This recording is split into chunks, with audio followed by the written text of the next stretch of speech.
Ladies and gentlemen, welcome to the World of Wrestling podcast. Here today to discuss about the AEW Dynamite June 18th, 2025 review for Grand Slam Mexico. What the fuck did we watch here tonight? This isn't even going to be a legitimate review, guys. It's more of a rant than anything else. I don't know why this show is not on Saturday night for Collision. This would have been perfect for Collision. It would have given us, for people who do watch Collision, which is not as many as people that watch Dynamite, the ability to watch wrestling from CMLL and AEW teaming together, wrestling against each other, all that. And it would have been like a Saturday night special type of event, yada, yada, yada. Because the reason why I say that is there was no fucking build on this show for AEW All In. I mean, none. The only thing that was touched on was Hangman Page and Jon Moxley at the end of the show. After the match was over, there was a little bit with Jon Moxley being a little scared of Hangman Page and what he was going to do to him. The buckshot lariat by Hangman Page on Matt Jackson, which left Nick Jackson a little bit concerned as to why Hangman Page would do that and not care or show any kind of remorse of any kind. That plus Mercedes Moné wins another women's championship from CMLL. This show sucked. And then Toni Storm and her had a stare down, and Toni Storm also tried to attack her from behind. And that's the only kind of build we really got from this show. We had Kenny Omega have a promo done by Kenny Omega, but I gotta ask, wasn't Kenny Omega on the show? I gotta check that out. Give me 1 second, guys. This show sucked, plain and simple. Last week's show was just as bad. I mean, there was nothing on this show last week either. I didn't cover it because I just was stressed out with my own personal shit going on in life. So I just felt like, hey, the show sucked. Who cares? Let's move on. And we'll cover stuff next week. This show is 2.5 hours. Why? Why was this show 2.5 hours? That's another question I have. I think Kenny Omega was off the card. He wasn't actually wrestling, which is a good thing. Yeah, he didn't wrestle. Thank God. They had a good match between Okada and Mark Briscoe, but I believe these two have competed before over the Continental Championship on a pay-per-view event where Okada won and retained his title. They fought again tonight. And Okada, of course, won again. There's nothing going on this show at all. MJF had a match with Mystico and lost by disqualifying himself. This was actually on Bet Online. I could have bet on any of these matches. MJF stuck out at me like a sore thumb. I was tempted to bet him. He was only a minus 400. I felt a little bit of the odds telling me there was some kind of cushion here, that there's a chance he could win. I was like, wait, what if he gets disqualified? And that's exactly what he did. So thank God I was smart enough to stay away from this match. The other matches I wasn't even really sure about. The multi-man tag team match that happened earlier in the show, the very beginning, with Bandino, Adam Cole, Daniel Garcia, Brody King, Templero, Atlantis, and Atlantis Jr. versus Takeshka, Kyle Fletcher, Lance Archer, Josh Alexander, Hysterio, and Dax Hardwood, and Volandor Jr. I mean, who the fuck are these wrestlers? We don't know nothing about CMLL. Come on, guys. Like, get real with yourselves. And Adam Cole's team won. It was a 14-man tag team match, which means there's 7 men on each side. What fucking insanity. But yeah, they won. Adam Cole's team won the match. They walked away victorious. I'm not going through this shit. This is just a dog shit show, man. You wanted wrestling, you got wrestling with a multi-man fucking... with a multi-man screw fest. This show was just garbage, straight up. There was nothing on this show that you needed to pay attention to. None of these matches mattered. None of these stories, built up anything for All In all that much outside of the 2 world title matches for the men and the women. They touched a little on a video package of the Continental and the International title unification match with a video package. That's the only thing they really touched the story on with that, which is just basically recapping everything that they did leading up to last week. And that's it. That's all we got for builds for All In.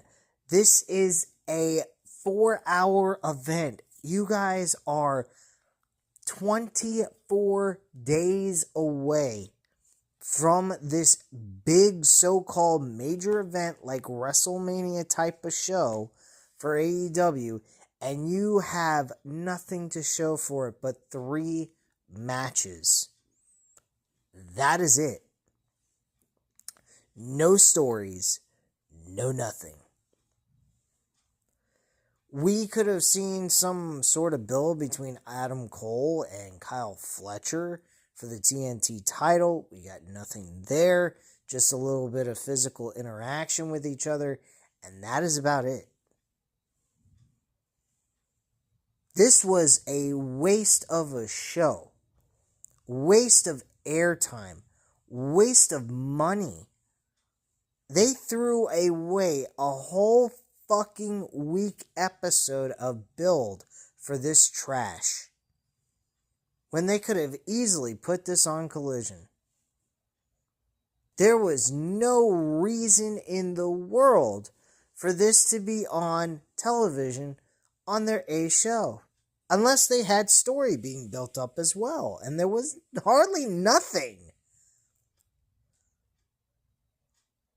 What are you gonna do, TK? Are you gonna go ahead and just jack all these fucking matches at last minute, throw them on the card and say, here you go, guys, enjoy the pay-per-view at All in the middle of a fucking hot sun on a Saturday night, actually Saturday afternoon in Texas, where it's fucking desert land, where you can burn to death and get a fucking new tan? I mean, like, who the hell wants to pay a ticket and sit out in the hot, blistering sun from 3 o'clock in the afternoon till 7 p.m.? I know I wouldn't. And I'm glad I'm not doing it. I'm glad I stayed away from buying this pay-per-view, buying a ticket for this pay-per-view. And I'm not buying the pay-per-view itself. I'm really not. If the pay-per-view turns out to be good, I'll buy it on a hard copy when they release it on shopaew.com. That's what I'm doing now. I bought a couple of pay-per-view events that occurred over the 2024 year, near the end of the year. Thought they were pretty good. And, I mean, I'm thinking about buying AEW Revolution. It was majority a good show. The main event was, it was trash. I will admit that. But overall, the rest of the show was fantastic. When I get the money, I'm going to definitely buy that one before it goes out of stock. And, that's pretty much what I'm going to do. I'm not wasting my fucking money sitting here paying $50 to watch a pay-per-view that could turn out to be trash. And I'm not going to do that. I will do that after the event is over and I see how it was. If it was a good show, then yeah, I'll go ahead. I'll buy the hard copy of the show on shopaew.com and do that. That's what I'd rather do than buy the pay-per-views every time they come up, because they're not worth the same that they used to be. Every match had some sort of build. Everything had some sort of preparation for the match to even take place. Matches were called out weeks in advance for the pay-per-views. Now they're being called out last minute practically, unless it's a world title, a women's championship, unless it's got no priority of concern, depending on the opponent who's challenging for the women's championship. The tag team titles mean absolutely fucking nothing. They just throw any tag team against the Hurt Syndicate and they end up winning the match and retaining their tag team titles. Nothing's going on with MJF. All he's doing is working with the Hurt Syndicate for right now, with no important build whatsoever. I just find this absolutely a waste of everybody's time, a waste of TK's time, a waste of the performers' times, of the performers' time. Their time is being wasted. I mean, everybody's time is being wasted on these shows. There's no effort being put into it. Like, this is Dreadland. This is the world of AEW where All Elite Wrestling is all out boring. It shouldn't even be called All Elite Wrestling. It should just be called All Out Boring, because that's all this is. It's all out boring nonsense. Just matches thrown together for the sake of throwing them together. Records don't mean nothing in this fucking company. I literally have been watching the 2019 AEW Dynamite episodes. They are far better.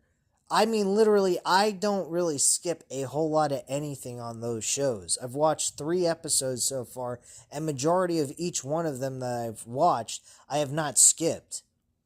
Meaning, like, matches in between the show.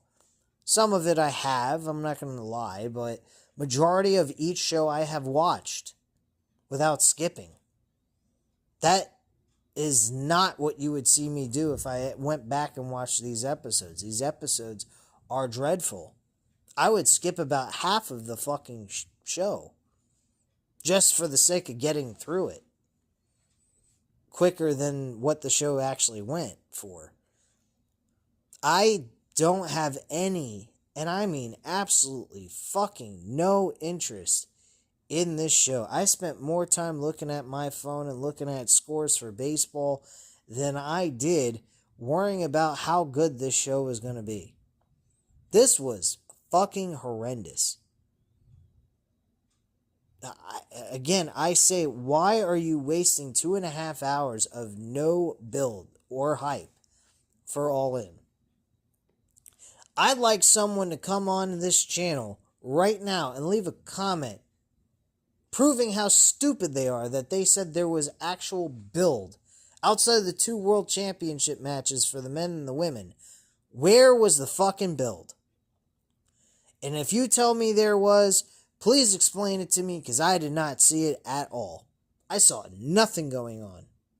This was a multi-man shitfest. That's the best way to describe this show. It was a multi-man shitfest show. Fatal 4-ways for fucking 4 million pesos. Yeah, we're going to believe that these guys are getting paid 4 million pesos in Mexican money. Sure. I wonder how much that is converted into United States money. Probably dog shit, for all we know. And not that it really matters. Who cares who's walking away with a $4 million peso purse at the end of all this? I don't. And neither should you. This was trash from beginning to end. Nothing happened on this show. I'll just go over the matches with you guys. And then I'm closing up this fucking episode, this review, because this is absolutely... I don't even see why I even needed to come on here and talk about this show. Just like last week's show was nothing to talk about either. But at least last week's show was a little bit better than this shit. Jesus Christ. We had Okada, Mark Briscoe. I already discussed this. Mark Briscoe lost to Okada. Good match, though. I enjoyed that match, actually. Believe it or not.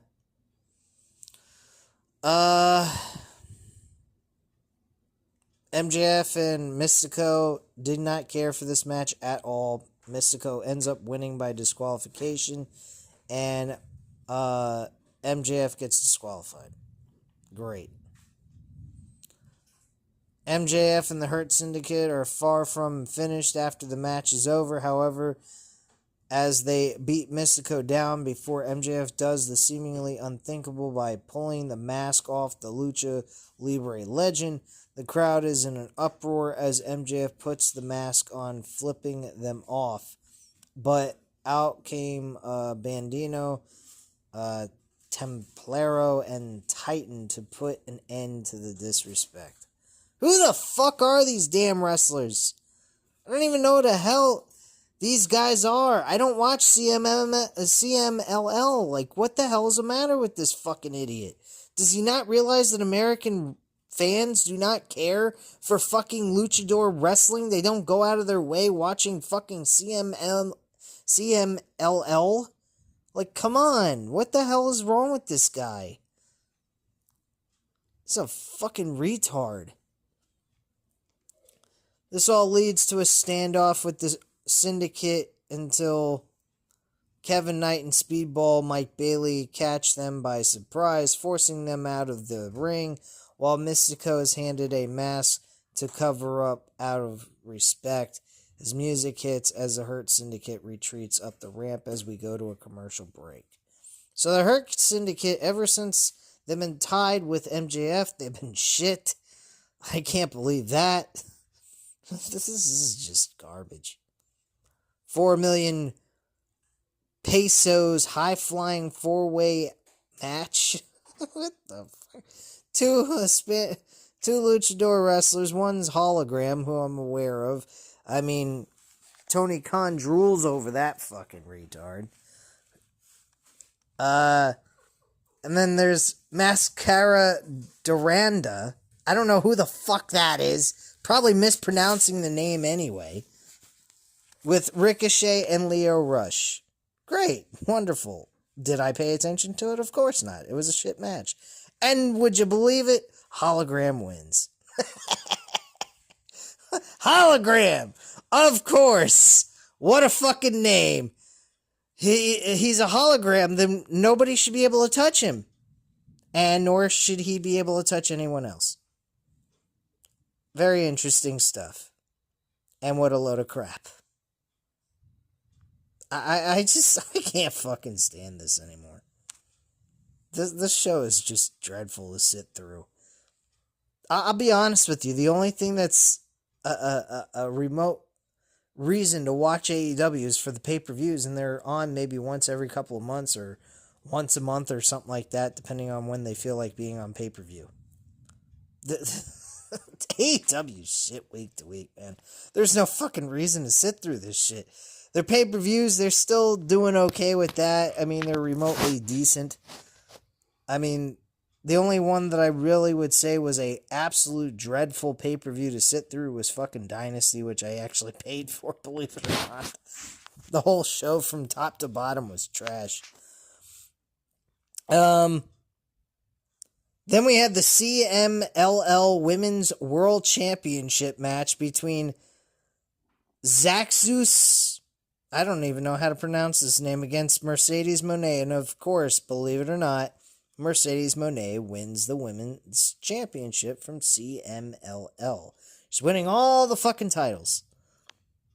I don't know about this match with Toni Storm. She might actually end up winning this match. I think Toni Storm might actually win. Just out of the fact that she has so many freaking titles, Monet, somebody's got to give her a freaking L already. I mean, she can't just keep beating everybody. But, straight up, guys, this fucking show sucked a monkey's dick. Then we had the main event with a 10-man tag team match with Jon Moxley, Matthew Jackson, Nicholas Jackson, the Beast Mortos. Oh, God, he's always got to have his Beast Mortos on the show. And Wheeler Yuta against Will Ospreay, Swerve Strickland, Samoa Joe, Powerhouse Hobbs, and Shibata. And Jon Moxley's team wins. I'm very confident that we will see Hangman Page end up winning the World Championship. I really do. I'm not worried. I'm not concerned about it. I really believe that we will see Hangman Page once again a 2-time World Heavyweight Champion after all this is said and done. And that was the show. I already mentioned about Hangman Page trying to attack Jon Moxley, and he hit Matt Jackson, and that's about basically it. And the show went off the air. Great. Now we got Saturday Night Collision, where I'm not even going to watch it, of course. I'll be more concerned watching UFC and actually making some money off the fights, which I have been doing. I got a fight picked out on the card this coming Saturday with Obion Elliott going up against a debut UFC fighter, and I have a strong probability of walking away with $29 on this one. Not a lot, but hey, you know, you're kicking back, you're chilling, you're watching the fights, you're not having to really go through the hassle of getting your face punched in or anything. Just have to worry whether or not you're going to lose your money. No big deal, right? Of course not. But no, I've been doing great with the UFC picks. I've been trying to stay one fighter per card. But I have been parlaying from time to time to help myself get a little bit of extra money so I can build up the units that I want to win. But other than that, I mean, I've been doing fantastic this year on UFC picks, one pick per card, and that's it. And just sitting back and enjoying the rest of the fights. I use Tapology as a way of enjoying, you know, being kind of like active and have a reason to cheer, and by, you know, cheering for the guy I picked on Tapology without risking any money and having myself have a nervous breakdown from losing multiple fights in one card. Which is something I don't like doing. But I've been doing pretty good, guys, on UFC. I've been last weekend on June 14th, UFC Atlanta. I actually walked away with 9 wins, 3 losses, and a pushed fight that did not go anywhere. It was a no contest. So I actually did really well with that card, 9-3 with my picks. I would have went 10-2 actually had I picked Usman, which I was kind of tempted to do against Jaquan Buckley, but unfortunately I thought Buckley had the momentum. I thought Usman was going to have a problem with this fight, but he came back the old Usman that we used to see when he was defending the welterweight championship. So there you go. But anyway, I'm going off topic here. This is AEW Dynamite, June 18, 2025 review. This was a shit show as usual. Go ahead, hit the like button if you'd like to. If you enjoyed the show, enjoyed the review, I should say, my rant on this show, by all means, hit the like button, hit the subscribe button if you're not already subscribed to the channel, of course, and leave a comment down below. I'll definitely get back to you guys on that. I thank you very much for watching. Have a great night, guys. Bye.